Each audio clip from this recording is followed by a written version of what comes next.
পিছনে যদি বদনামকারী লাগে মুস্কি হেসে আলহামদুলিল্লাহ বলে ফেলেন। তাদেরকে আটকাতে যায়েন না, তাদেরকে বাধা দিয়েন না, তাদেরকে রাস্তা খুলে দেন। কর, আরো কর, বিনা বেতনে পাবলিসিটি কর। হাইপার হইেন না, সাহস থাকলে সামনে আয়, এক বাপের সন্তান হইলে দেখা কর, দরকারই নাই। আল্লাহ আপনাকে বিনা যুদ্ধে জয় করতে চাচ্ছেন। আপনি কেন যুদ্ধ করে খামাকা শরীরে শক্তি নষ্ট করবেন? দরকার কি? ছেড়ে দেন না তাকে আপন হালতে। সে বদনাম করবে, আপনার গুনাহ নিবে। সে বদনাম করবে, নিজের সওয়াব আপনাকে দিবে। সে বদনাম করবে, আপনার প্রচার করবে। সে বদনাম করবে, আপনার নামটা যে জানে না তাকেও শোনাই দিবে। তো সে যখন বিনা বেতনে এমন কাজ করতে চাচ্ছে স্বইচ্ছায়, আবার অন্যদিকে ওয়াইলুল্লি কুল্লি হুমাজাতিল লুমাজা, তার উপর আরপিত হবে। আপনার টেনশন কি?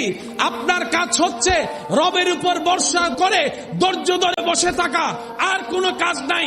করতে দেন দুশমনকে দুশমনের কাজ, করতে দেন আপনার চাচা জানাকে সম্পদ খাওয়ার কাজ, করতে দেন, করতে দেন। একদিন আপনার ধৈর্যটা রবের যদি পছন্দ হয়ে যায়, ইন্নাল্লাহা মা'আস সাবিরিনের নিয়ামত আল্লাহ আপনাকে দান করে দিবেন।